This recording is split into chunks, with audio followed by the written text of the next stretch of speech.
Some people spend, millions and millions to make sure they're high-tech and connected. As for us, we're trying to do it on the cheap. Now, however, instead of me starting off to preach, I thought that maybe I would play, and I would lead y'all a little bit of music tonight. Okay, so we're going to start. Somebody pick a hymn. Amazing Grace. What chord does that start with? Just pick one. C? I don't know C. I know E. Can I play E? Here, I'll play E. How's that work? We'll start with E. Wait a minute, that's not right. Wait, that's a little out of tune, isn't it? Let's see. That's only getting worse, isn't it? Y'all don't actually expect that I'm prepared to sit in here and play the guitar for you. I mean, I came up this afternoon and can tell you I've been at church since about 3:30 this afternoon to get ready for tonight. An hour of it was spent in a committee meeting, nominating committee. And by the way, you've all been reelected to everything that you've been doing and everything else that needs to be done. So, in case you were curious, now you may get a phone call that makes it sound like you have an option. It's not a question, okay? But I had at least an hour in between the time I came up here and when I was in the meeting to practice up. Y'all don't. And when I was a kid, we used to, when we lived in Ruston, Louisiana, I'll give y'all some autobiographical information. When we lived in Ruston, Louisiana, one of the churches, actually the churches there in town, and our church was one of the big ones that did this, because we had a lot of Louisiana Tech University music faculty as members of our church. Dr. John Barker, for example, was the music leader for our church. He was also the professor of choral music for Louisiana Tech. And no offense to Carlin and to Barry, but man, we had some choir programs going on in that church. When they sang, we used to do that, not we,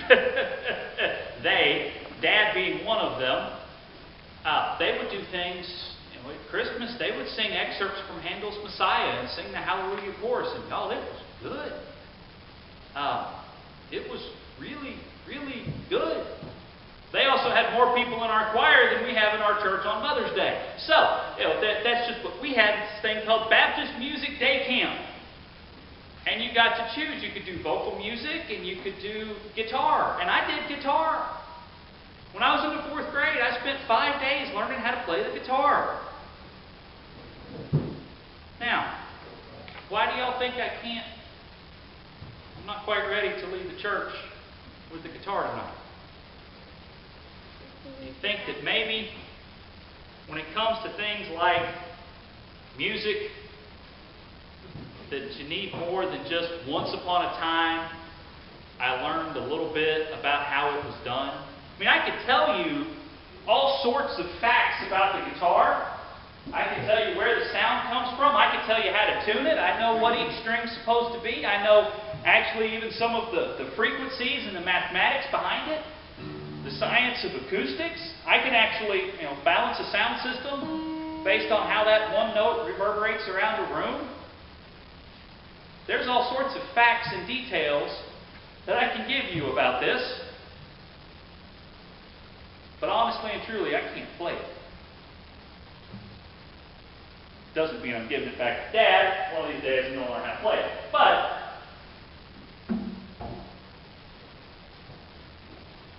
it takes time. And it takes a continual investment of time. Let me tell you all another story. And that is this. Back in a bay in Massachusetts, there is a rock. And this is a piece of rock that is fairly famous in American history. It is a piece of rock that is famous because it's important because of traveling, even though it may not be the exact point that it used to be. But our tradition tells us that in 1620, a group of people got off of a ship called the Mayflower, and that this was their landing point, that they got off the ship and they stepped onto this rock. Now this rock is a piece of, and I'm going to read this to make sure I get it right, This rock is I didn't even write it down. Oh, there it is. It's a piece of what's called dedhum granodiorite, which is a fancy term for the specific kind of rock that it is. If you're into geology, that matters to you. We know it as Plymouth Rock. Now, in history, it's important because this is the place at which the captain of the Mayflower finally said to the Pilgrims, "Get off my boat." Because that's part of what happened. They had come into the wrong place. They had kind of argued and fussed about whether they were going to stay, go back, what they were going to do. And finally, the captain said, "Guys, off the boat." And this is where tradition holds that they disembarked the Mayflower. But the interesting thing about Plymouth Rock is that it's a rock that doesn't belong where it sits anyway. It's what's called a glacial erratic boulder. Sometime during the last ice age, a big moving piece of ice picked up this multiple-ton piece of stone and moved it from farther up, somewhere probably in the area of Maine. Brought it to Massachusetts, and then when things got warm, the big glacier realized that nobody wants to be in Massachusetts, and it left. But it left the rock behind. But it moved it a few inches at a time over the years and left it there. And actually spread all across the United States. You can find these things. You can find them any place that ice has been and is not anymore. In fact, we think that glaciers are responsible for a lot of the moving of rocks in big places that we see out there. Even to this day, for example, if I were to go back to Niagara Falls, a place I have not been since 1987, I want to say, maybe 1988, 1987, Niagara Falls is not the same place that it was when I went there. Because the falls are moving backward 1 inch to 2 inches a year. Slowly but surely, Niagara Falls is moving. You actually can go to a place where when they first made it into a tourist attraction, and it was, this is where you sit, where you can stand to see the falls. And if you stand there and look, you see the river. And the falls are way over there. Because slowly but surely they're moving.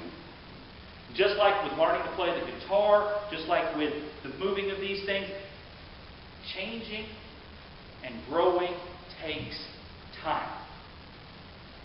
And with that in mind, I want us to look at Romans chapter 12, verses 1 and 2. "Therefore I urge you, brethren, by the mercies of God, to present your bodies a living and holy sacrifice, acceptable to God, which is your spiritual service of worship. And do not be conformed to this world, but be transformed by the renewing of your minds, that you may prove what the will of God is, that which is good and acceptable and perfect." Paul writes to the church in Rome. He says, you need to present your bodies as living sacrifices to God. You need to give of who you are. You need to live for Christ.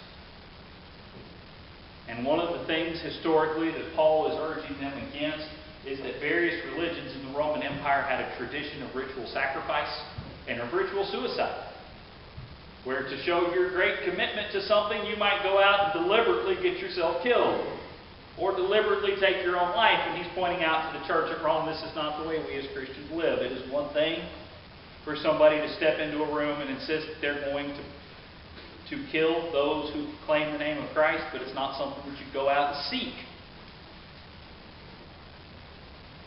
The cause and the spread of the gospel is much more greatly served by you living it well than going out and foolishly dying. Now, many people have given their lives over the years in the name of Christ. And those people have done that to spread the gospel. But nobody has truly wisely gone out and said, ooh, I'll just go get killed. People have said, I'll go and do, and if I lose my life for it, I lose my life for it. But that's a different story entirely. But Paul says, living sacrifices, live out, and be transformed by the renewing of your mind. Now we expect the gospel to be an instant transformation for people. Much in the same way that we would expect, for example, we go home tonight and we want supper. We want to be able to pop it in the microwave. We want it done. We want breakfast. We want it instant. We want it done quickly. We live in a culture and a society that has taken the oat, which you can soak in water and slowly cook and turn into a decently edible bowl of cereal. We've taken that and we've rolled it, flattened it out between two heavy pieces of metal to make the rolled oat, which cooks faster.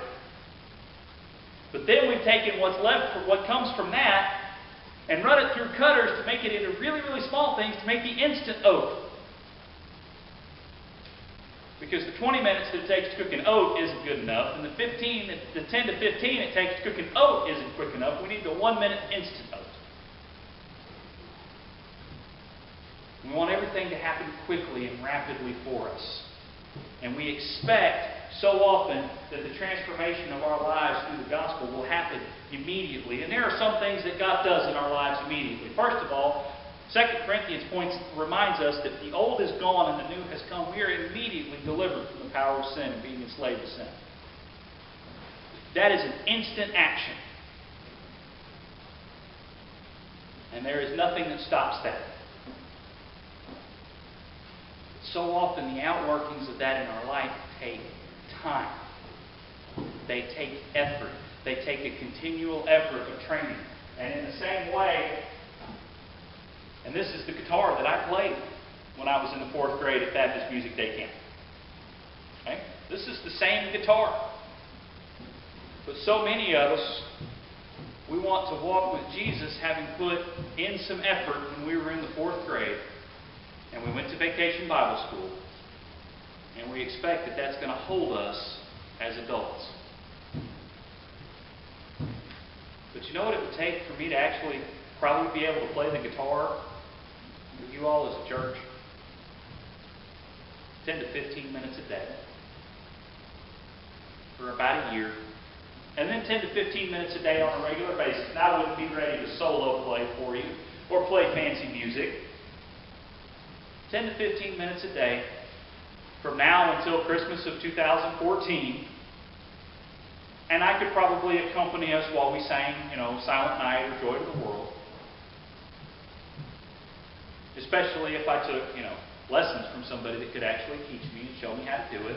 Or I was part of a small group of guitar-playing wannabes who got together and sat around a table with guitars in their hands and practiced. And some people would have a little bit more knowledge or a little bit more experience and be willing to share it. Maybe even a teacher who had prepared a lesson to be ready that week to say, okay, now I'm not all the way ready for an A7 diminished minor chord transitioning into a G5, major augmented chord. All those are music terms. I got them out of a book. But I did learn this week how to transition from a C to an F to a G. Which, by the way, that 3-chord run is the foundation for all rock music. C, F, G. Those of you that rock and roll, you know who you are. That's what you need. And so I learned that this week, and I want to share it with you all so that you can practice it the next week. And amazingly, if you put a group together like that maybe spend 15 minutes a day practicing and then 45 minutes once a week gathered together, you might be astounded at the guitar music that we could put together in even 6 months. There's this amazing tool for transformation into the Christian life. It's called Sunday school. Or it's called small group Bible study, where people come together and they spend 15 minutes a day maybe reading their lesson or having read their Bibles, and they come together with a teacher who is maybe a week ahead. Because that in the week before they've prepared to share something and to teach something. And that makes a difference in our lives. And to those of you that teach, thank you, because you make a difference in people's lives by being that 1 week ahead. To those of you that faithfully show up and learn, that makes a difference. That is a part of our transformation. But we have to put in those steps in the middle. Whether it's Sunday school or whether it's just a discipleship group or a Bible study group or just learning to walk with Jesus on a regular basis. It takes everyday training. There are things that God does do miraculously. 1 week we struggle with this sin and we pray and we pray and we pray and then God takes it away. But so often instead it is, okay, this week, a little bit of effort here, a little bit of effort there. Every day in His Word, growing a little bit more and transformed slowly over time. over the course of days and weeks and months and years. It is not so much that we're able to look out and say, ooh, this is where I came last week, but we can look back and say, this is where I've come in a lifetime. Learning to follow Christ is the work of our life, not the work of this week. It is not your job this week to follow Jesus perfectly. It's your job this week to follow Jesus better than you did last week. It's not our job as a church this week to completely change the world. It's to change the world more than we did last week. And when we pile those things on week after week after week, and there's some amazing things that we look back and see. Not because they were instant moments, although those do happen, but because those little pieces come together. Paul writes, be transformed by the renewing of your mind. And it's a continual process he refers to. Renewing your mind takes every day because things just get old up there. You ever notice that? It starts to kind of set, to gel like gravy that you leave sitting out on the table too long and just kind of thickens up. Yes, I went to a food explanation. Sorry. It starts to thicken up. Every day we need to kind of give it a little stir to remember what we're supposed to be and who we're supposed to be. Every day we add a little bit back in and say, okay, this is who I am. Renewing of our minds. Putting out the old and bringing in the new that's supposed to be there. Putting out the things that distract us and putting in the new that's supposed to be there. On a daily process. I know that sometimes it's frustrating. It feels like you're getting nowhere. But it is a course of inches over years that left Plymouth Rock where it is. Actually, it left part of Plymouth Rock where it is, and then a bunch of people with jackhammers pulled it up and moved it around to various places and put parts of it in a museum. But where it was in 1620, these are the things that matter. Over the course of years, God changes us and works through us. Over the course of years, God works through our church to change the world around us. And I know that it can be frustrating because people don't change instantly like we hope they will. Especially when we see people and we say, oh, your life would be so much better if you would accept Christ. Sometimes it takes years for them to see that. Sometimes it takes years for people to see, oh, your Christian walk would be so much better if you come to Sunday school. It takes some time to see that. Keep praying, keep working, keep striving.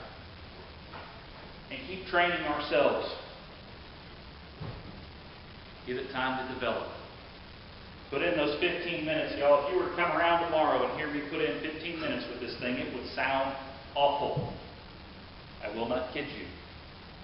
In fact, it's been on my list for the past several months that I wanted to start doing that. And I haven't done it because I'm afraid that somebody's going to come hear me and hear how bad I actually am. But I've already embarrassed myself in front of you all and on YouTube by starting off. So I now have nothing left to hide from. The World Wide Web knows I'm horrid. So often we don't start because we're ashamed that we're beginners. But imagine that. Imagine some of the greatest things that have ever been done in this world. What if Leonardo da Vinci had never picked up a paintbrush because he didn't want to ever be a beginner? What if Hank Williams had never picked up a guitar because he didn't want to be a beginner? Some of you wouldn't mind. What if Sir Mix-a-Lot had never scratched a record? No. I wanted to get some music that I knew Gary would understand. Yeah. What if Jimmy said, Sir who? What if George Lucas had never made a first movie that was just absolutely awful? Because it was. And yet some of the films that are my favorite came from his work. Some of my favorite authors, I have read some of their first attempts at writing, and it's awful. But they kept on. You look at Peter. What if Peter had said to Jesus, no, on second thought, Lord, I don't want to be the one who makes all the beginner mistakes in following Christ. What if Paul had said, I'd like to find, let's wait till somebody else figures out how to be a missionary.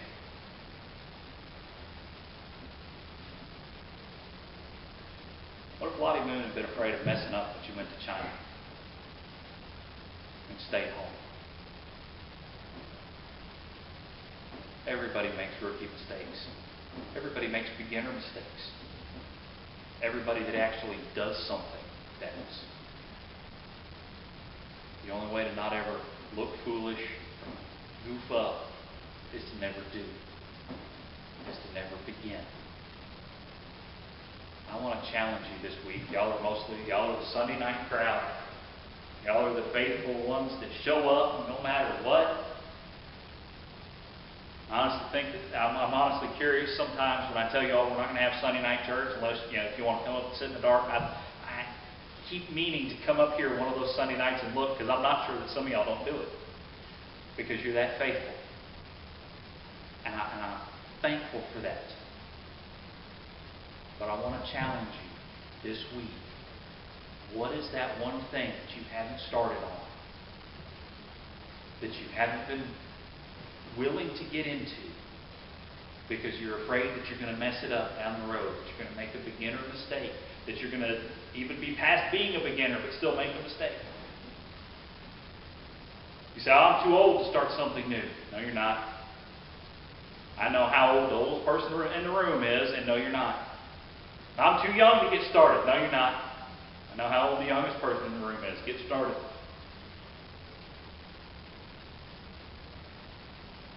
Go ahead and get started and try.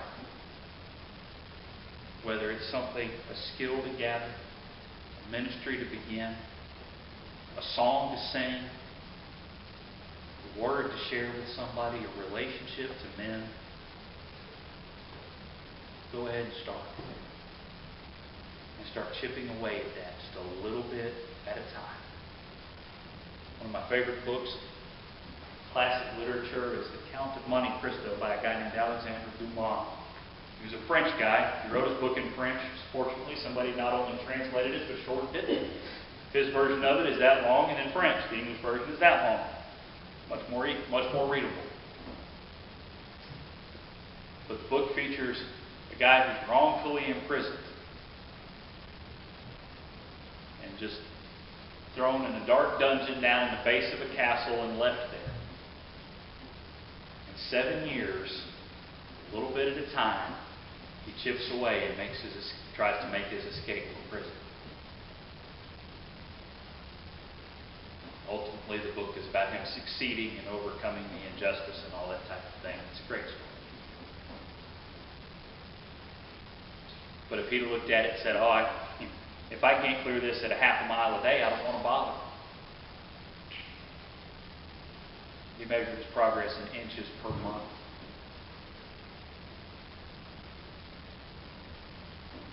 It took years to dig a train tunnel that runs under the English Channel to connect mainland Europe and England.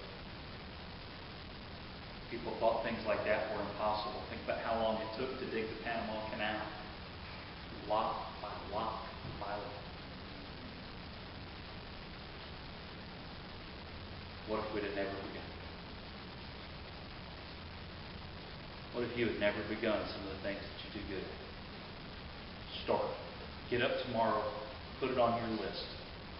In between the things that have to be done, put it on your list and get started. Let's pray together. Father, we thank you for this day. We thank you for the opportunity to be here. We thank you, Lord God, for your love. We pray that you give us the courage and the strength to get started with whatever you have for us. It's in Jesus' name we pray. Amen. Come to the